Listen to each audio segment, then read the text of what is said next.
Hi friends, welcome to my channel ప్రియతరంగాలు audio stories in Telugu. ఈ channel మీకు నచ్చితే లైక్ చేసి సబ్స్క్రైబ్ చేయండి, కామెంట్స్ కూడా ఇవ్వండి. రుద్రాక్ష పార్ట్ 22. అనూప్ క్యాబిన్ నుండి బయటికి వచ్చి డైరెక్ట్గా తన క్యాబిన్కి వెళ్ళిపోతుంది.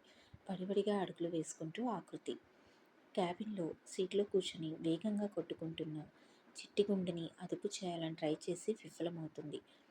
కంగారుతో వాటర్ బాటిల్లో ఉన్న వాటర్ మొత్తం తాగేస్తుంది. కొద్దిసేపటికి కానీ ఆమె నార్మల్ కాలేకపోతుంది. ఇదంతా ఫుటేజ్లో చూస్తూ చిన్నగా నవ్వుకుంటాడు అనూప్. కళ్ళు మూసుకొని తల వెనక్కి వాలుస్తాడు. కోమలమైన ఆమె పెదవుల స్పర్శ, ఇంకా మెత్తని ఆమె శరీర స్పర్శ అతని మదిని వీడడం లేదు. ఆమె పరిమళం ఇంకా అతని చుట్టూ ఉన్నట్లుగానే అనిపిస్తుంది. ఆమె స్పర్శ వేణువు నుండి వచ్చిన ప్రతిధ్వనిలా అతనిలో నిశ్శబ్దంగా మది అంతరాల్లోకి చేరిందని ఆ క్షణాన అతనికి కూడా తెలియదు. కొద్దిసేపటికి ఆమె ఆలోచనల నుండి తేరుకొని మెల్లగా తల విదిలించి చిన్నగా నవ్వుకొని ఆకృతి ఇచ్చిన ఫైల్స్ చూడటం మొదలు పెడతాడు. కొద్దిసేపటికి చూడటం ముగించి పక్కకు పెట్టి రిలాక్స్ అవుతాడు. రేపు కేరళ వెళ్ళాలి కనుక వర్క్ అంతా చూసుకొని ఇక బయలుదేరిపోతాడు అనూప్. అఖిల్ ఇంటికి రాగానే సోఫాలో వాలిపోతాడు అలసటతో. యమున కొడుకు రావడం చూసి ఆనందంగా అఖిల్ దగ్గరకు వస్తుంది. ప్రేమగా కొడుకు తలనిమిరి, ఫ్రెష్ అయ్యారా నాన్న, బాగా అలసిపోయినట్లుగా ఉన్నావు అంటూ చెప్తుంది. హామా, రేపు ఊరు వెళ్ళాలి కదా, అందుకే వర్క్ ఎక్కువైపోయింది అంటూ లేచి తన రూమ్కి వెళ్తాడు ఫ్రెష్ అవ్వడానికి. యమున కిచెన్లోకి వెళ్ళి కొడుకు కోసం చేసిన గులాబ్ జామున్ బౌల్లో వేసుకొని తీసుకొని వస్తుంది. కొద్దిసేపటికి బయటికి వచ్చిన అఖిల్ సోఫాలో కూర్చోగానే స్వీట్ బౌల్ అతని చేతిలో పెడుతుంది యమున. తనకి ఇష్టమైన స్వీట్ చూడగానే అఖిల్ ఆనందంగా, వావ్, ఏంటి మా ఈరోజు స్పెషల్ అంటూ అడుగుతాడు. నందు నాకు నేను ఊహించని వరం ఇచ్చాడ్రా అని మనసులో అనుకుంటుంది. పైకి మాత్రం ఏమీ లేదులే నాన్న, ఊరికే నీకు ఇష్టమైన స్వీట్ కదా, అందుకే చేయాలనిపించి చేశాను అంటూ చెప్తుంది. థ్యాంక్స్ మా అంటూ చెప్పి హ్యాపీగా స్వీట్ తినే పనిలో పడిపోతాడు. అర్పిత నీకు జతై మీ ఇద్దరు కలకాలం హ్యాపీగా జంటగా ఉండాలి నాన్న అనుకుంటుంది కొడుకు వైపు చూస్తూ. భోజనం అయిపోయిన తర్వాత రేపటికి ప్రయాణానికి కావాల్సినవి తీసుకొని పక్కన పెట్టుకొని ప్రశాంతంగా నడుము వాలుస్తాడు అనూప్. ఇంతలో త్రినేత్ర గారి ఫ్యామిలీ గుర్తుకు వస్తుంది. పౌర్ణమి తర్వాత రోజు త్రినేత్ర గారి కార్యక్రమం కదా అనుకుంటాడు. వెంటనే వివేక్కి కాల్ చేస్తాడు. హా సార్ అంటాడు లిఫ్ట్ చేసి. నువ్వు టికెట్ క్యాన్సిల్ చేసుకో, రేపు నువ్వు చేయించవలసిన ముఖ్యమైన పనులున్నాయి, అవి పూర్తి చేసుకొని ఎల్లుండి బయలుదేరిరా అని చెప్తాడు అనూప్. అలాగే చెప్పండి సార్, నేనేం చేయాలి?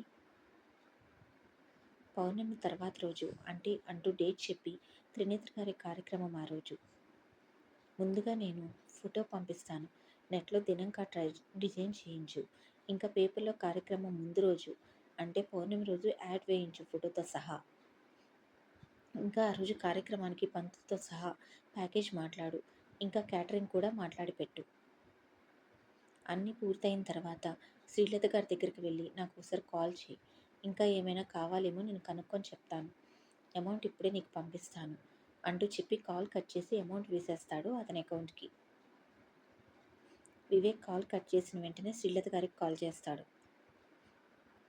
హలో అనగానే ఎలా ఉన్నారు అంటూ అడుగుతాడు. బాగున్నాం బాబు, నువ్వెలా ఉన్నావు? బాగున్నానమ్మా, త్రినేత్ర గారి కార్యక్రమానికి ఎంతమంది అవుతారు అంటూ అడుగుతాడు. ఒక 200 మంది దాకా అవ్వచ్చు అనుకుంటున్నాను అను, ఎందుకంటే వాళ్ళ హాస్పిటల్ స్టాఫ్ని చాలామంది ఉంటారు. ఓకే, నేను నా మనిషికి అన్నీ చెప్పేశాను, మీరేమీ చేసే పని లేదు, అంతా నేను చూసుకుంటాను. అలాగే అను, నీ అకౌంట్ నెంబర్ చెప్తే డబ్బులు నీ అకౌంట్కి అని శ్రీలత గారు అంటూ ఉండగానే ఆపండి మా అన్న అనూప్ మాటకి శ్రీలత గారి మాటలు ఆగిపోతాయి. అంతా నేను చూసుకుంటాను అంటే నేనే చూసుకుంటాను అని అర్థం. మీ కుటుంబానికి అండగా మీ కొడుకులా ఉంటాను అన్నదానికి అర్థం బాధ్యత అంతా నేనే తీసుకుంటాను అని. మరోసారి ఇలా మాట్లాడి నన్ను బాధ పెట్టకండి అంటూ సూటిగా ఇంకా స్థిరంగా చెప్పేస్తాడు అనూప్. సరే, మరోసారి ఆనంద్లే, నువ్వు బాధపడకు అంటుంది శ్రీలత. అలా అన్నారు బావుంది.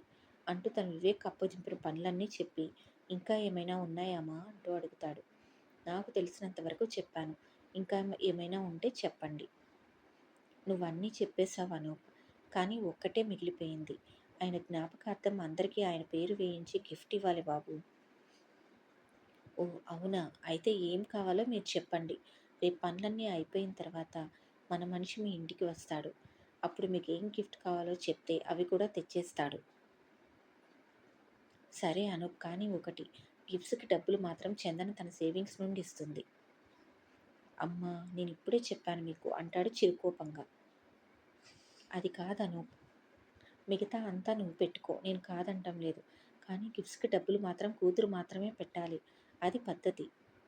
సరే మా, మీ ఇష్టం. అతను వచ్చినప్పుడు డబ్బులిచ్చి ఏం కావాలో చెప్పండి. అతను ఏర్పాటు చేస్తాడు. నేను పంపిస్తున్న వ్యక్తి పేరు వివేక్. నాకు నమ్మకమైన వ్యక్తి. మీరు కంగారు పడకండి. మీకేం కావాలన్నా అతనికి చెప్పండి. ఇంకా ఏమైనా మిగిలితే అసలు మొహమాట పడకండి. అలాగే మీరు బయటికి వెళ్ళకండి. అలాగే అనూప్. నేనిప్పుడల్లా బయటికి రాకూడదులే. చందన్‌ని కూడా వెళ్ళనివ్వనులే. నువ్వు కంగారు పడకు అంటూ చెప్తుంది. మరో ముఖ్యమైన విషయం. నేను రేపు పని మీద కేరళ వెళ్తున్నాను మా. అఖిల్ కూడా నాతో పాటుగా వస్తున్నాడు. 2 రోజులు అక్కడే ఉండాలి. మీకు ఏ అవసరమైనా నాకు కాల్ చేయండి. ఒకవేళ నేను పనిలో ఉండి లిఫ్ట్ చేయకపోతే తర్వాత చేస్తాను. మరీ అర్జెంట్ అయితే అఖిల్‌కి చేయండి. తన నెంబర్ షేర్ చేస్తాను. జాగ్రత్త అంటూ అఖిల్ నెంబర్ షేర్ చేసి కాల్ కట్ చేస్తాడు. అలాగే ఎంతమందికి ఫుడ్ కావాలో వివేక్ కూడా మెసేజ్ పెట్టేస్తాడు.